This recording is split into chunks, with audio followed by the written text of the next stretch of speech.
Olá, bem-vindos para mais um estudo da obra Memórias de um Suicida, Mediunidade de Ivone Pereira, ditado pelo espírito Camilo Castelo Branco.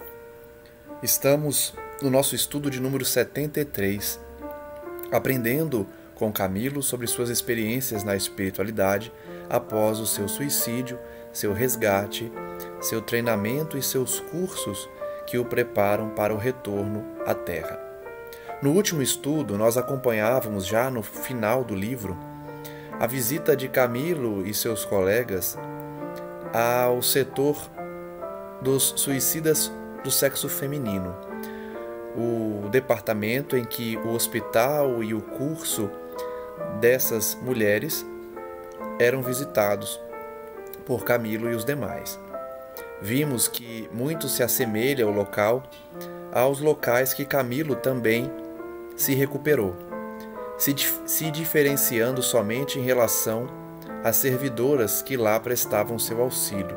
Camilo dá a importante informação, interessante também, de que as assistentes do sexo feminino eram mais elevadas que as assistentes do departamento masculino, porque as mulheres na Terra evoluem mais rápido em razão das suas conquistas, das suas experiências, especialmente em razão da renúncia e dos sofrimentos que as mulheres passam nas suas existências. É certo que hoje muito da desigualdade diminuiu, reduziu, mas é do contexto histórico da Terra de que as mulheres sofreram mais no sentido de ter que renunciar, ter que aprender a lidar com uma certa dominação, e isso lhes proporcionou valores morais que favorecem a sua ascensão espiritual, demorando-se mais os homens nessa escalada. Essa informação não é minha, é dessa obra. Camilo ressaltou isso por 2 vezes, de que as mulheres acabam acelerando o seu processo evolutivo em relação aos valores morais, às aquisições desses valores. Porém, Camilo ressalta que, em relação às suicidas, todas elas também possuíam as mesmas características dos suicidas do sexo masculino. Nesse ponto não há qualquer diferença. Ambos sofrem, inclusive, as influências e as consequências das suas atitudes em razão do suicídio. Então elas também na condição de delinquentes, de criminosas, no sentido de terem cometido esse grande crime contra a lei divina. Camilo então vai dizer que é preciso ressaltar de que a mulher, na sua maioria na Terra, infelizmente ainda não chegou a compreender o verdadeiro motivo por qual reencarna como mulher. O papel que ela deve exercer na sociedade, no concerto das nações, no seio da humanidade, chamada a servir tanto quanto o homem. Finalizamos, portanto, o último estudo refletindo sobre esse ponto, de que muitas mulheres reencarnam sem se comprometer com seus deveres femininos, sem dar atenção às suas obrigações. Habituado a trato como a julgamento inferior através dos séculos, o elemento feminino terreno acabou por acomodar-se à inferioridade, sem ânimo para elevar-se virtuosamente do opróbrio que suporta.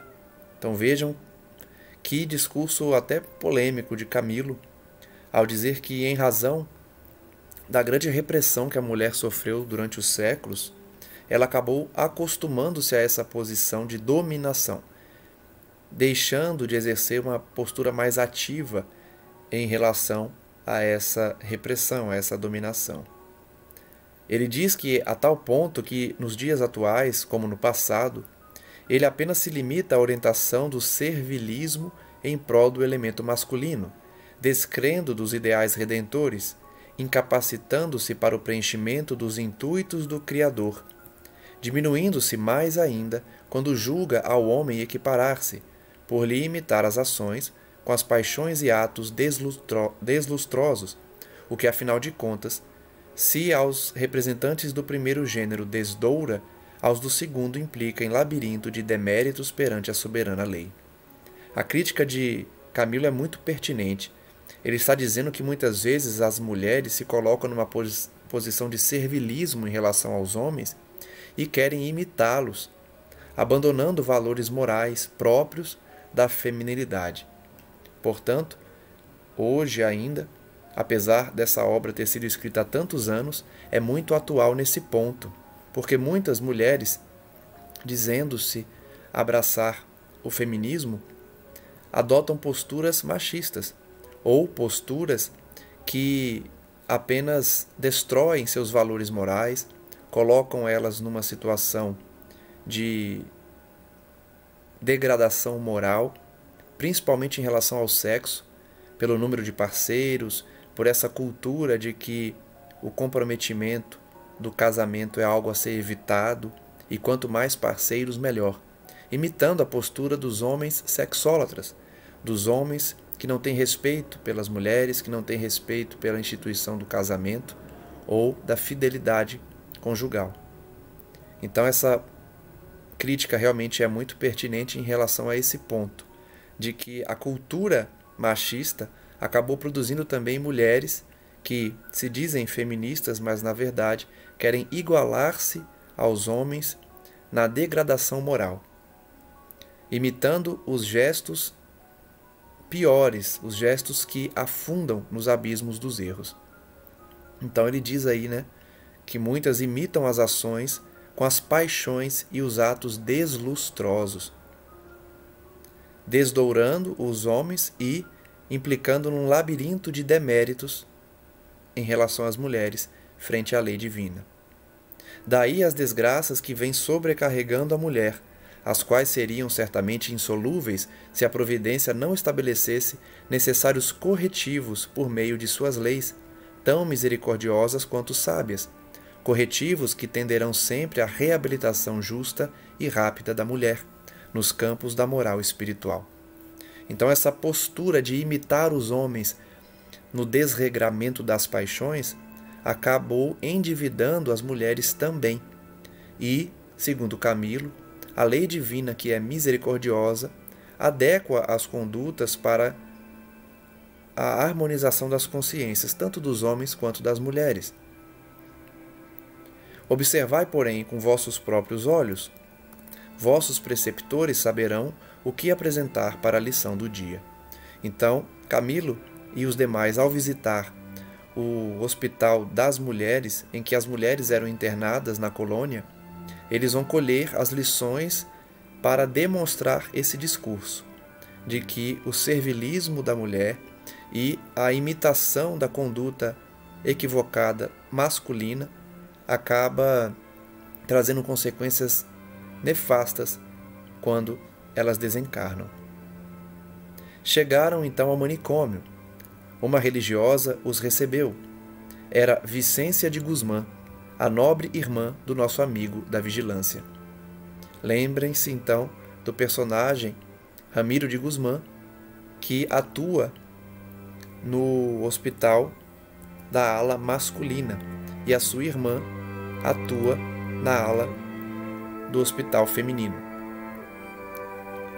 Depois dos fraternais cumprimentos e apresentações, Hortência recomendou à irmã Vicência, a quem deu autorização para conduzi-los aos recintos interditados às visitas comuns, pois tratava-se, no caso vigente, das instruções programadas para os aprendizes universitários, retirando-se em seguida.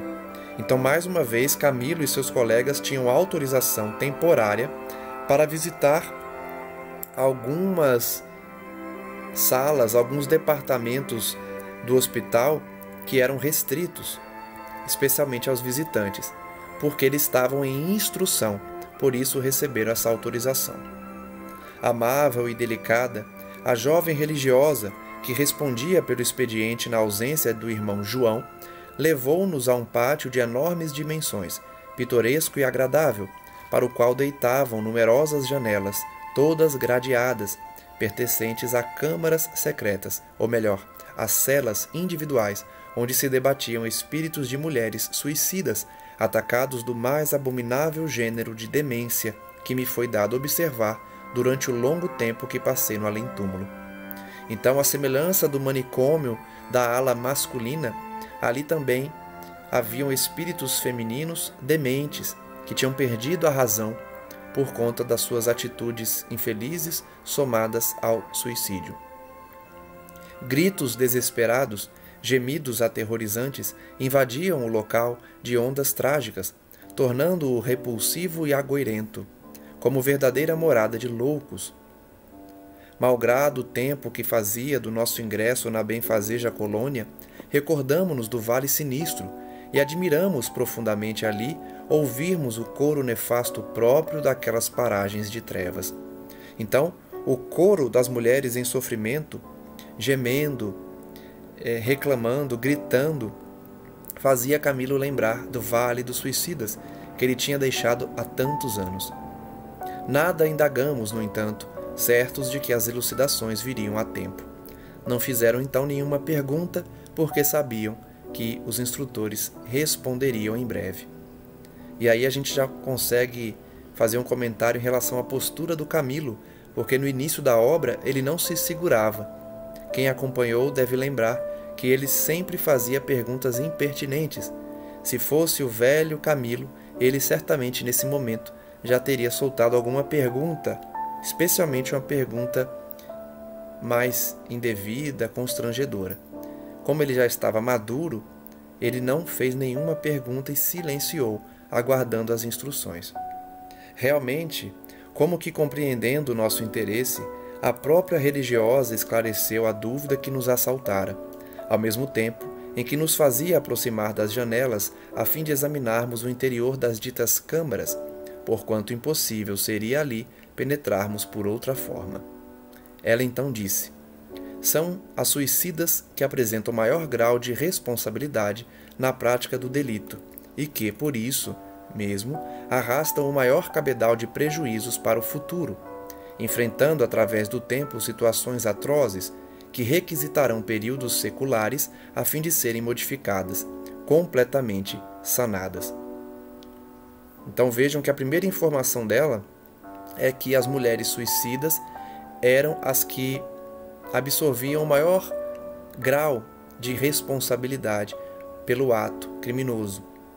O suicídio, tanto quanto para os homens, trazem essas situações atrozes que todos deverão enfrentar, especialmente nas existências sucessivas, até que essa nódoa, essa mácula, seja completamente sanada.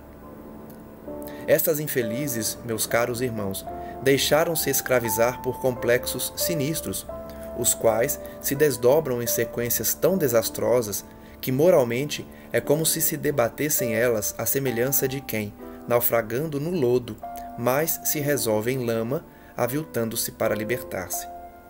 Então, essa mentora compara a situação dessas mulheres suicidas como alguém que se debate no lodo. Quanto mais se debate, mais afunda nesse lodo, nessa lama. Todas respondendo pelas condutas desastrosas quando encarnadas, coroadas pelo suicídio. Um traço destes pavorosos complexos é o vergonhoso motivo que as arrancou da existência terrena antes da época determinada pela ação da lei natural. Então, o suicídio. Muitas, além do mais, conspurcaram as leis do matrimônio, atraiçoando a moral do compromisso conjugal, esquecidas de que, ao reencarnarem, haviam prometido à lei, como a seus guardiães, servirem de fiéis zeladoras do Instituto Sagrado da Família, educando os filhos nas leis do dever e da justiça, procurando torná-los cidadãos úteis à pátria e à humanidade, e, portanto, à causa divina e à lei de Deus. Então vejam que o comentário da instrutora é justamente no sentido do que já falávamos agora há pouco. As mulheres que estavam sendo acolhidas ali, elas tinham cometido o crime do suicídio, mas além disso, elas falharam na missão materna, da maternidade, na missão da fidelidade conjugal, no cumprimento, na observância dos deveres do matrimônio. Então, as que estavam ali numa situação de demência traziam tanto as dívidas causadas por sua conduta desregrada nos relacionamentos, no casamento, na criação dos filhos também, deixando de passar valores para eles, preparando-os para serem homens dignos na sociedade, e além disso se mataram. Então a situação delas era de fato delicada. Com semelhantes compromissos a lhes pesarem nas consciências e à face da suprema lei, eis que não só profanaram os vínculos santos do matrimônio, como também as leis da criação, negando-se às funções da maternidade e entregando-se às paixões e aos vícios terrenos, absorvidas que preferiram ficar pelo descaso no cumprimento de sacrossantos deveres, dominadas pelas vaidades letais próprias das esferas sociais viciadas e seguindo pelos caminhos da inferioridade moral. Então, essa instrutora prossegue explicando que aquelas mulheres falharam no casamento, não exerceram a maternidade, então provavelmente abortaram, e, além de se dedicarem aos vícios da carne, à traição conjugal, ao desregramento moral, elas se mataram. Então foi essa somatória de erros, de falhas, de crimes que levavam elas àquela condição fragilizada no manicômio. Expulsavam das próprias entranhas, furtando-se aos compromissos meritórios e sublimes da maternidade, os corpos em gestação, apropriados para a habitação temporária de pobres espíritos que tinham compromissos a desempenharem a seu lado, como no seio da mesma família, os quais precisavam urgentemente renascer delas mesmas, a fim de progredirem no seu âmbito familiar e social.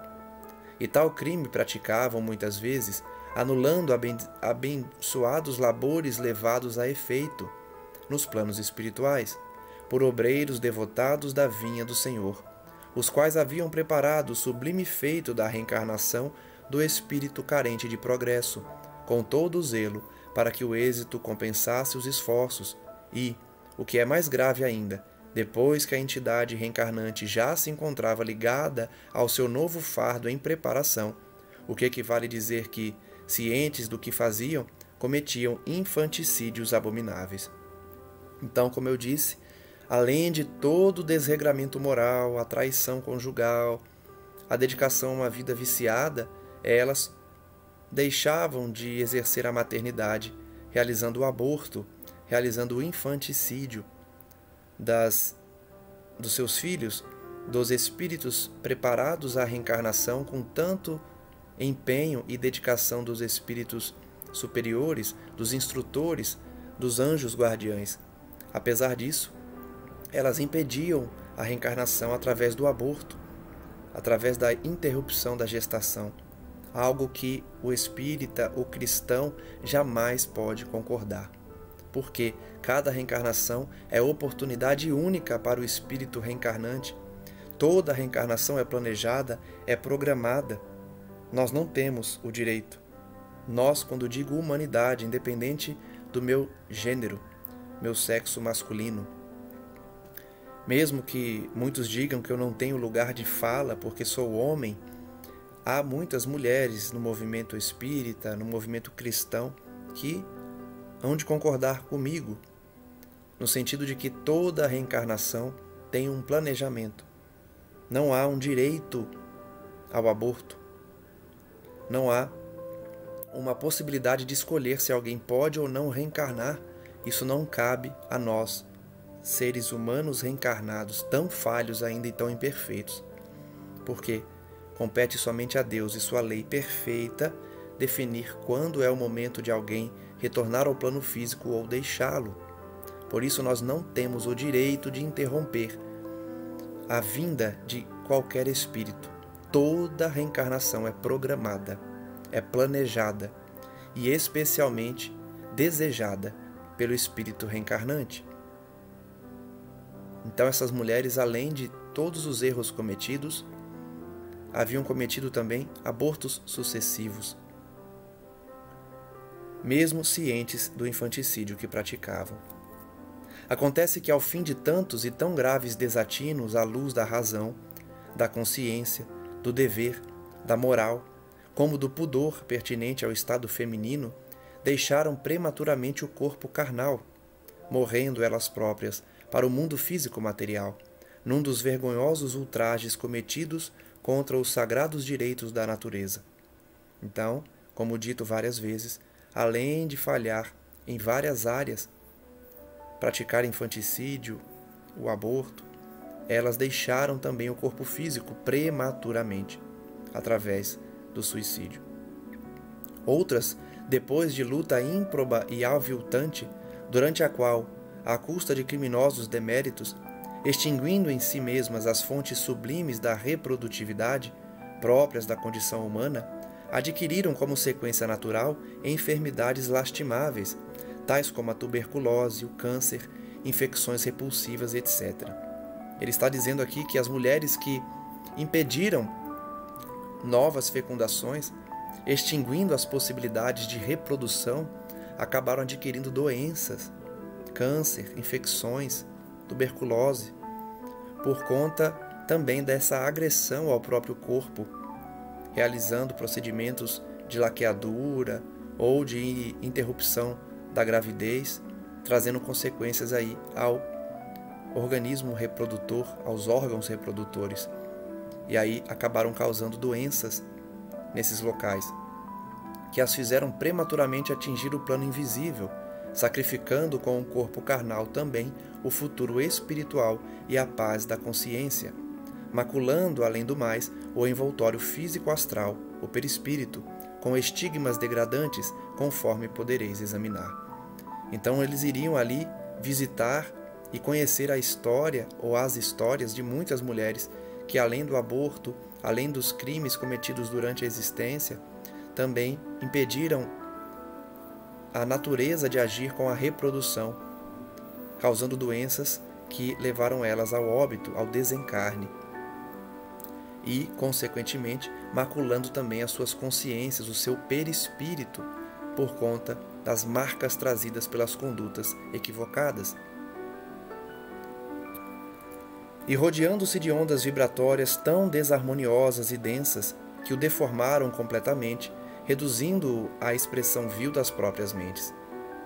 Então ele está dizendo aí que, além de tudo isso, esses sentimentos, essas vibrações envolvidas, essas mulheres, acabaram deformando seus perispíritos, trazendo desarmonia que deformava completamente esses órgãos do perispírito, que numa existência posterior irá somatizar no corpo físico. Aproximávamos-nos, temerosos do que contemplaríamos, enquanto a irmã de Ramiro de Guzmán acrescentava: pertencem a todas as classes sociais terrenas, mas aqui se nivelam por idêntica inferioridade moral e mental. Então, à medida que Camilo e os demais chegavam a esses locais de internação dessas mulheres, a instrutora ia explicando que todas as mulheres internadas ali partiam das mais diversas classes sociais na Terra, todas niveladas porque tinham os mesmos crimes nas bagagens morais e mentais. Das classes elevadas, porém, acorre o maior contingente, com agravantes insolúveis dentro de 2 ou 3 séculos, e até mais. Então vejam que informação interessante que Camilo está dando aqui. Apesar daquelas mulheres serem provenientes de diversas classes sociais, a sua maioria era de mulheres de classes elevadas aqui da Terra, ou seja, mulheres com posses, com acesso a possibilidades financeiras. E isso ocorre porque as mulheres de maior sucesso econômico têm mais possibilidades de cair no erro, assim como os homens também. Mas as mulheres têm a possibilidade de usar o dinheiro, usar a influência para realizar mais abortos, para impedir nascimentos e principalmente para se dedicar aos vícios da terra, como o sexo, as bebidas, a degradação moral e a ausência de compromisso com os deveres conjugais. Infelizmente, meus irmãos, ela vai dizer, sou obrigada a declarar existirem algumas mulheres que, a fim de se libertarem das garras de tanto opróbrio, em menos tempo, estarão na terrível necessidade de estagiarem em mundos inferiores à Terra durante algum tempo, pois que não é em vão que a criatura ousará impedir a marcha dos desígnios divinos com a lei suprema abrindo tão inglória luta. Então, mais uma informação muito forte em que mulheres que impediram as existências através do aborto, mulheres que se entregaram aos vícios e deixaram a terra através do suicídio, vivenciarão em mundos inferiores à terra para aprenderem a dar valor às leis divinas, aos sentimentos de família, de fraternidade e de maternidade. A um gesto da zelosa servidora, investigamos o interior das celas, mas recuamos imediatamente com involuntário gesto de horror. Então imaginem a situação terrível que essas mulheres se encontram. Camilo, defrontando-se com algumas delas nas celas, deu passos atrás diante do horror que estava à sua frente. Acercava-se Souria Omar, o terceiro instrutor que era responsável pelas aulas práticas, obrigando-nos à atitude digna e respeitosa, enquanto se retirava Vicência para um ângulo. Voltamos à observação e, enquanto dissertava o elucidador, ou seja, enquanto o instrutor falava, fornecendo a ciência dentro do exame prático sobre o que víamos, e cuja contextura caberia num volume, destacavam-se aos nossos olhos espirituais as aviltadas figuras das infanticidas, também consideradas suicidas. Então, o instrutor tomou a frente e começou a explicar o porquê delas se encontrarem daquela forma.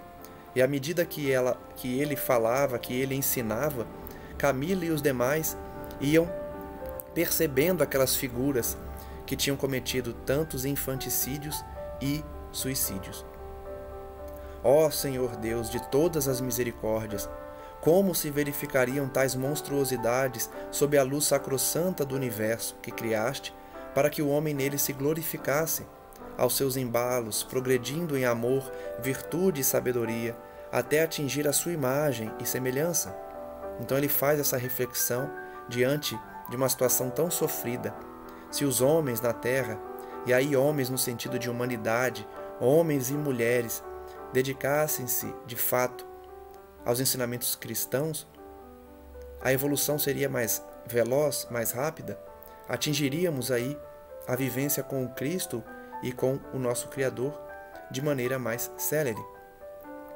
Que formas repelentes e abomináveis se apresentaram então ante nossos olhos, pávidos de espíritos que pretendiam soletrar as primeiras frases do majestoso livro da vida?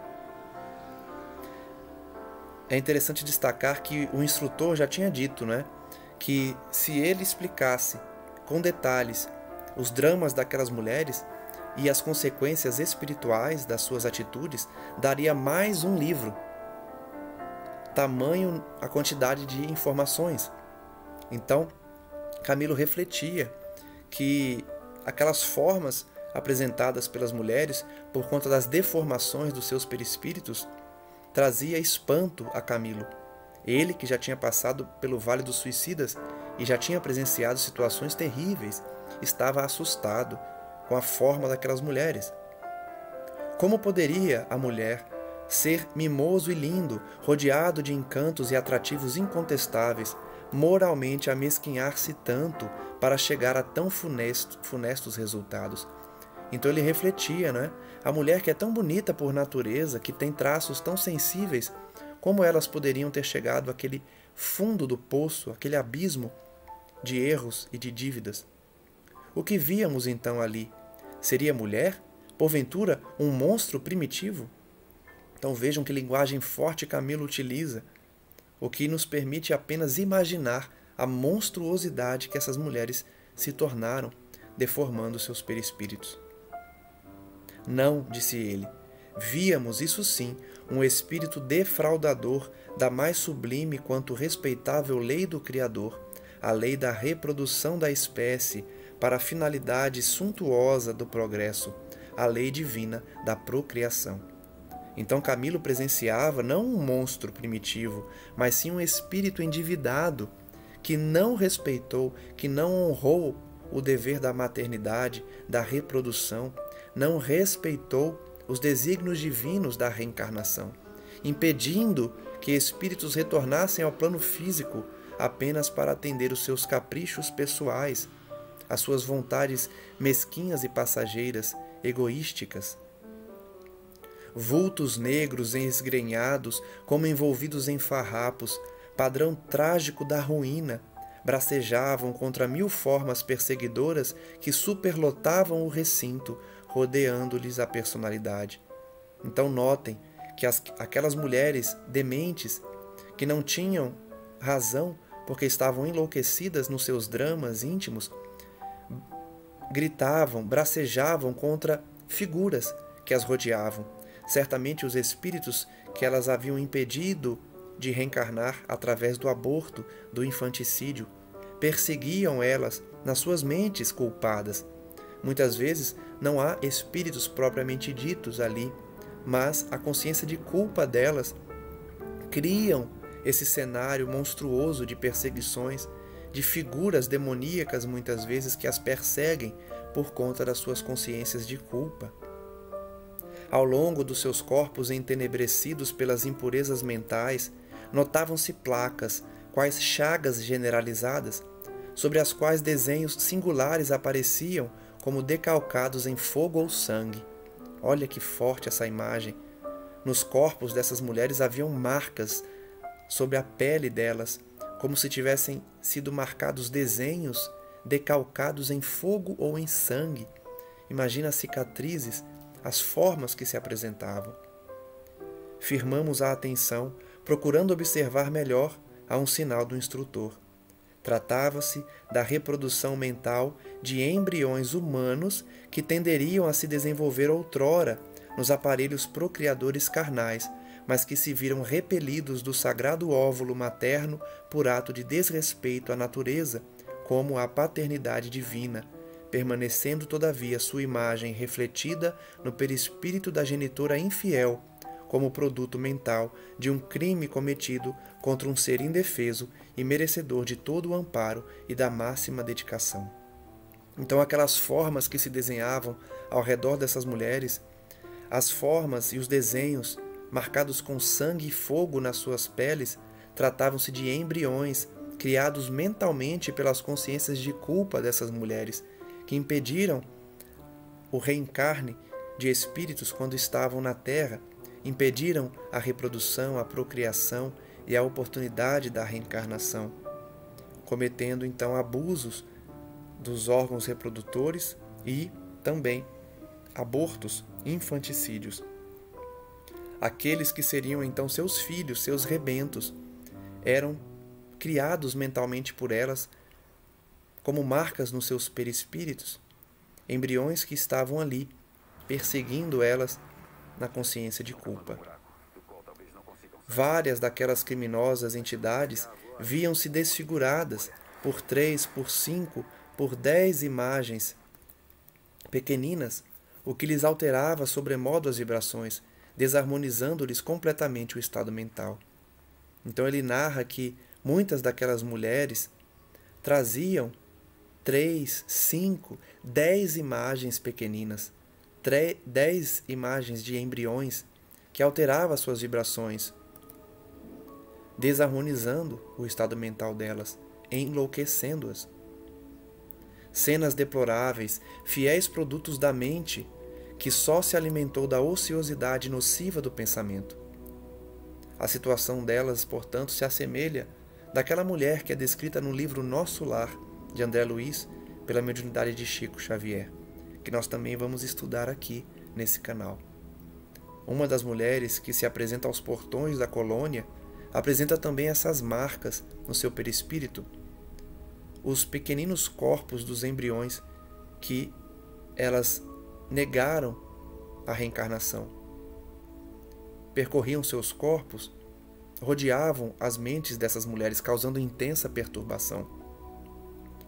Naquela obra, veremos que muitas formas são os ovoides, espíritos que com o pensamento fixo, a ideia fixa de vingança, acabam acoplando-se ao perispírito dessas mulheres que impediram a reencarnação.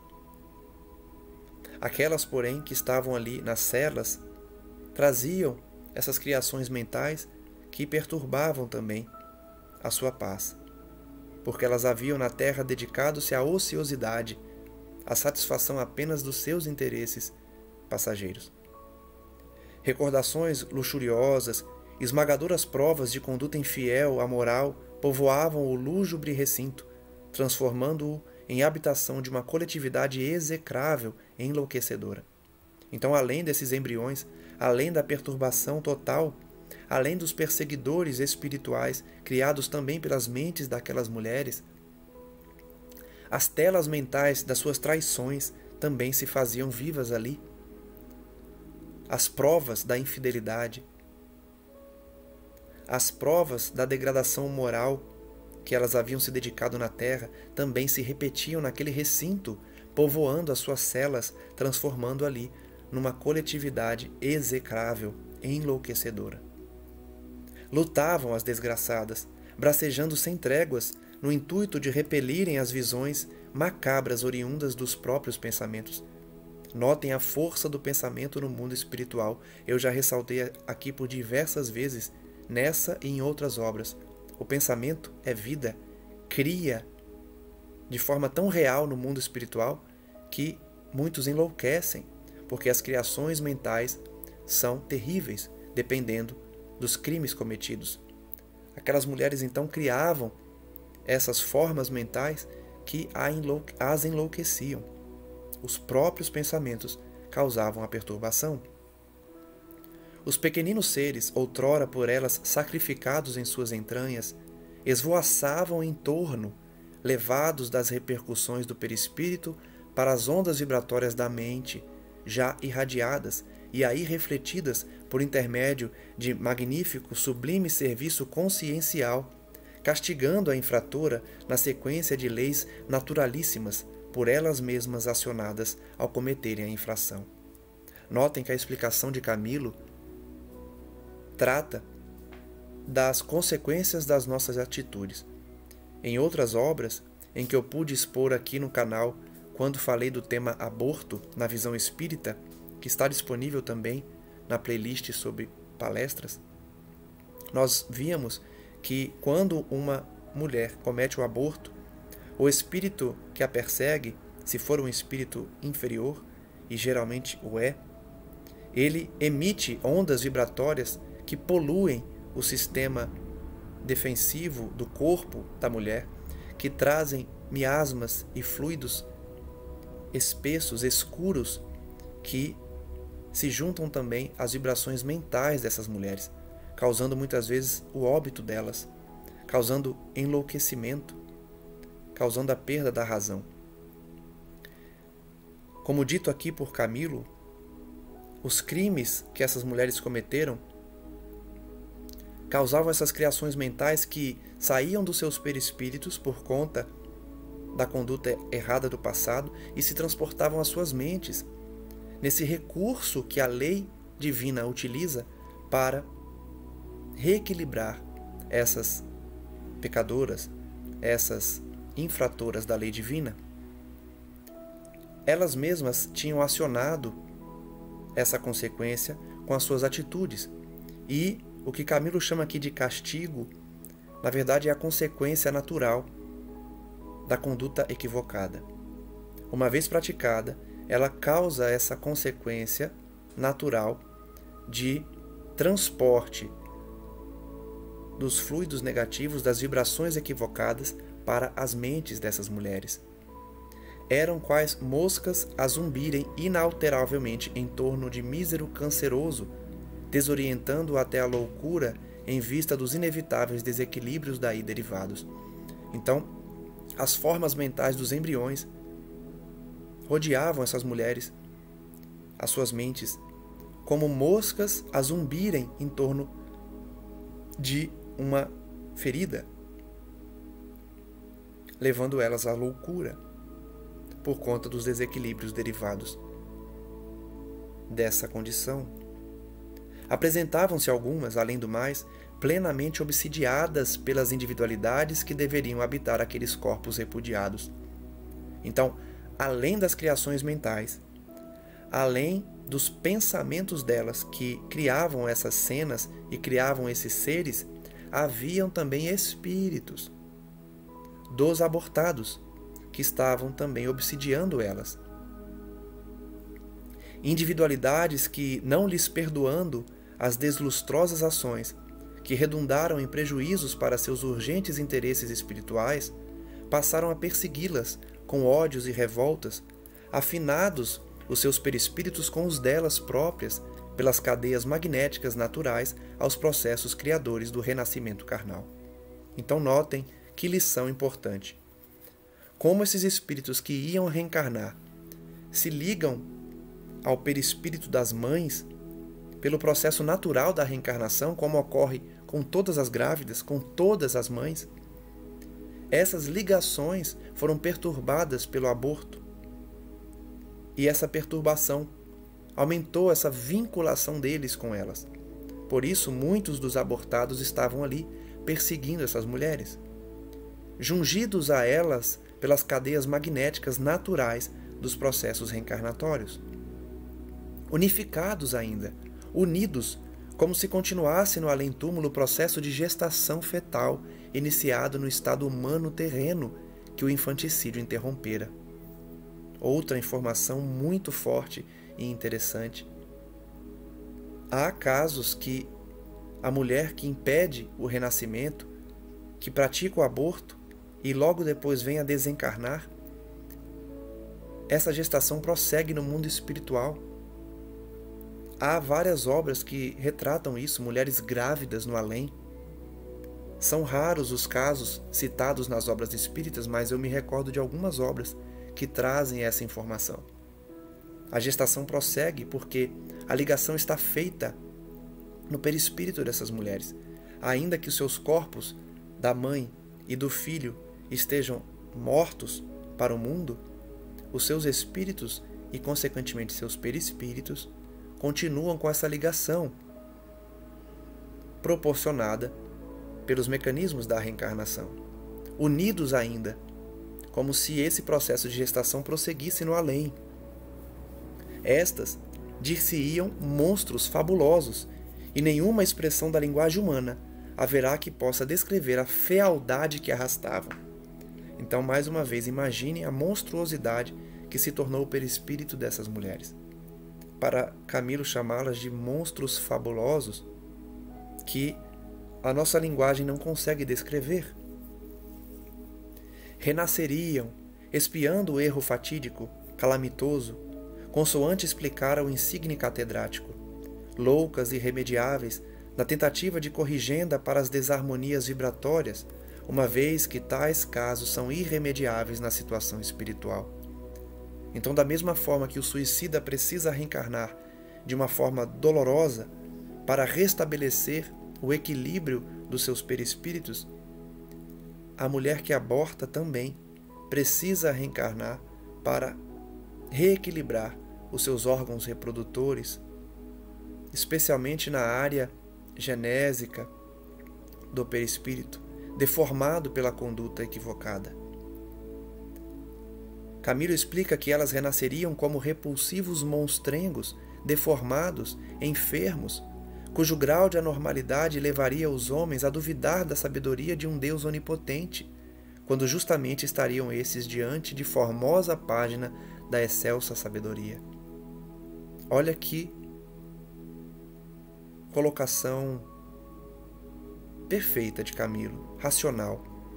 Muitos veem os seres reencarnantes deformados, os bebês deformados, com microcefalia, com deformações diversas, e acham que Deus não existe, porque como pôde ter criado um ser tão deformado e sofrido? Mas na verdade eles estão diante da mais perfeita lei e da mais excelsa sabedoria divina, porque esses espíritos assim reencarnam por conta das suas atitudes equivocadas do passado, em que deformaram de fato os seus perispíritos pela quantidade de crimes praticados. pela violência perpetrada nos procedimentos abortivos, pela violência dos procedimentos do suicídio. Tudo isso traz deformação que precisa ser reequilibrada pela reencarnação. E como os perispíritos estão deformados, é natural que essa deformação seja transmitida ao corpo físico e, por isso, as deformações, que fazem parte da lei divina, da reestruturação perispirítica que esses espíritos precisam passar.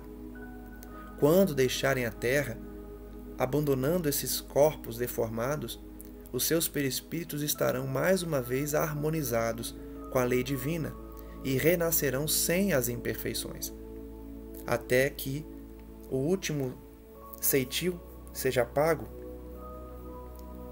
E outras mulheres marchariam para as trevas exteriores, onde rangeriam os dentes e chorariam até que se pudessem libertar do maior opróbrio que pode deprimir o espírito de uma mulher, à frente do seu Criador e Pai. Então, além das reencarnações dolorosas, muitas passariam ainda pelo sofrimento nas regiões inferiores espirituais, até que as suas consciências estivessem arrependidas, a fim de responderem pelos crimes praticados. As trevas exteriores, porém, mais não eram do que o estágio terrível em habitações planetárias inferiores à Terra, o degredo vergonhoso daquele que não mereceu acato entre as sociedades civilizadas de um planeta que tende a se elevar no concerto do progresso, rumo à fraternidade e à moral. Então, mais uma vez, Camilo revela que essas mulheres que praticam o aborto de forma desmedida, que se entregam aos vícios, que não respeitam os deveres conjugais, matrimoniais, que se matam e que carregam tantos crimes nos seus perispíritos e nas suas mentes, serão direcionadas ao degredo para planetas inferiores. Porque a sua conduta não será mais compatível com uma sociedade que tem uma tendência a se elevar no concerto dos mundos, no progresso rumo à fraternidade, que é o nosso destino. Horrorizados do que víamos e de tudo quanto dizia o elucidador, e não isentos de surpresa, observamos serem os casos do manicômio feminino profundamente mais dolorosos e graves do que os da mesma instituição reservada a nós outros, os homens, porquanto a estes ultrapassam na tragédia das consequências. Então vejam que informação também valorosa.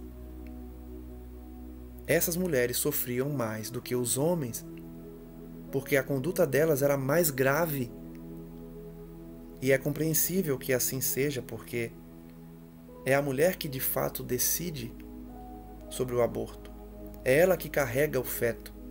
É ela que traz essa ligação mais íntima com os filhos, com o reencarnante. O homem que estimula o aborto, que promove o aborto, que custeia o aborto, também comete um crime terrível e responderá por isso. Mas a mulher tem maior responsabilidade por possuir a decisão final e também por decidir prosseguir muitas vezes com um procedimento. Logicamente, cada caso é um caso. Existem mulheres que são forçadas a isso, que sofrem terrorismo psicológico, que sofrem coação moral, coação física também. Nós não estamos julgando aqui, estamos colocando uma informação das obras espíritas. Nos casos em que a mulher decide que não há coação, que não há falta de apoio, por exemplo, do pai, essas possuem um nível de responsabilidade maior do que os homens. Por isso, aquela sessão feminina trazia mais sofrimento do que as sessões masculinas de recuperação a que Camilo tinha vivenciado. Sentíamos-nos impressionados diante de tanta miséria, a qual, não obstante, também culpados como éramos, jamais pudéramos conceber. Bem preferíamos o verbo enternecido de Aníbal, repleto da magia suave do Evangelho e das visões encantadoras do apostolado messiânico. Vejam que Camilo reflete que ele preferia as aulas do Aníbal, porque As aulas do Aníbal eram aquelas aulas maravilhosas em que, à medida que Aníbal falava do Cristo, eles viam as imagens do Cristo pregando, eles viam as criações mentais perfeitas de Aníbal trazendo a figura do Cristo na sala de aula. Ele preferia aquelas aulas do que as aulas práticas do instrutor Omar, que justamente a sua função era levar eles para os casos práticos. Todavia, cumpria-nos aprender, porque firmáramos o propósito de progredir, e tudo quanto víamos seria labor de reeducação, experiência a enriquecer-nos a mente e o coração. Então a aula prática era essencial para eles aprenderem. Um dos aprendizes aventou a pergunta que bailava na mente dos demais. A estas não nos lembramos de ver no Vale Sinistro. O estado em que se apresentam não será antes próprio de locais como aquele? Então a pergunta de um dos aprendizes era: por que eles não tinham visto aquelas mulheres no Vale dos Suicidas? Resposta: supondes, porventura, que a generalidade dos delinquentes será obrigada, por força da lei, a permanecer em uma única e determinada região do invisível? Como sempre, o instrutor responde com uma pergunta. Ele pergunta, então, para o aluno: você supõe, então, que só há uma região de sofrimento no mundo espiritual? Esclareceu o mentor condescendente. Ou ignoráveis que também se arrastam pelas baixas camadas sociais terrenas, em contato com âmbitos viciosos com os quais se afinavam mesmo antes da desencarnação? Então ele faz mais uma pergunta. Ou você acha que não existem zonas inferiores na Terra em que essas mulheres também se afinam com suas mentes e lá permanecem? Seu inferno, o abrasamento que lhes requeima a consciência, antes não se estabelece, de preferência, nas fornalhas dos remorsos, por eles mesmos acesas na própria mente? Mais uma pergunta demonstrando que o inferno de cada um encontra-se na mente, na consciência de culpa, no remorso. Então essas mulheres já traziam um inferno pessoal nas suas próprias mentes conturbadas pelas práticas, pelas condutas equivocadas. Não, respondeu a entidade, estas que aí vedes não estiveram no Vale Sinistro, porquanto o fato de gravitar para ali a entidade considerada suicida já traduz algo que implicará afinidades para o progresso normal no caso. Olha que interessante. O fato de irem para o Vale dos Suicidas já direciona eles para o resgate. Aquelas mulheres ainda não estavam prontas para o Vale dos Suicidas. Estas infelizes irmãs, totalmente afinadas com as trevas, com a consciência virulada por tremendas responsabilidades, acompanhadas todas desde muito por sinistro cortejo de entidades inferiorizadas na prática do mal, a cujas sugestões se prendiam por laços mentais idênticos, ao expirarem, ou seja, ao morrerem na vida carnal, foram envolvidas nas ondas vibratórias maléficas que lhes eram afins, assim permanecendo até agora, e assim mesmo prosseguindo pelo futuro afora, até que expiações duríssimas, existências férteis nos serviços à prol do bem legítimo, venham a desatar os liames que ao mal as escravizaram, expungindo de suas consciências todo esse cabedal sinistro que as desfiguram no momento. Analisemos, portanto, essa informação final para o estudo de hoje. O espírito instrutor responde ao aluno que essas mulheres não estavam no Vale dos Suicidas porque elas traziam uma horda de inimigos espirituais, de espíritos inferiores que se vincularam a elas e elas corresponderam com seus pensamentos e suas atitudes a essa vibração maléfica. Então, quando elas morreram na Terra, quando se mataram, elas não foram para o Vale dos Suicidas, porque elas foram entregues a essas hordas a que elas já estavam afinizadas. Elas já traziam afinidade com esses espíritos inferiores, terríveis, monstruosos. Por quê? a conduta delas na vida durante a existência vinculou-as a essas entidades trevosas. Por isso, elas estavam vinculadas a eles desde o suicídio até aquele momento, e somente se livrariam dessas influências com reencarnações dolorosas que desatarão essas ligações de escravidão ao mal que elas próprias firmaram, expungindo das suas consciências então todo essa bagagem sinistra que desfigurava os seus perispíritos. Reflitamos então no estudo de hoje sobre a situação fragilizada dessas mulheres que, além de suicidas, abortaram, faltaram com o dever matrimonial, faltaram com a fidelidade, como muitos homens fazem também. De nenhuma forma estamos aqui condenando apenas as mulheres, mas é que a parte final da obra traz uma visita específica ao departamento feminino. Por isso, o tema do estudo é exclusivamente em relação às mulheres. Mas a obra inteira foi demonstrando os equívocos dos homens, incluído aí o próprio Camilo, que narrou a sua conduta equivocada, o seu sofrimento e a sua recuperação. Essas mulheres, então, vinculadas ao mal pela conduta equivocada do aborto, do infanticídio e do suicídio, iriam expiar nessas celas no manicômio até que se recuperassem, muitas vezes expungindo em orbes inferiores à Terra. Reflitamos, portanto, para que não caiamos nos mesmos erros e aprendamos com as mensagens espíritas, especialmente nos livros dos médiuns consagrados, para que tenhamos um norte em nossas existências sobre o nosso futuro espiritual.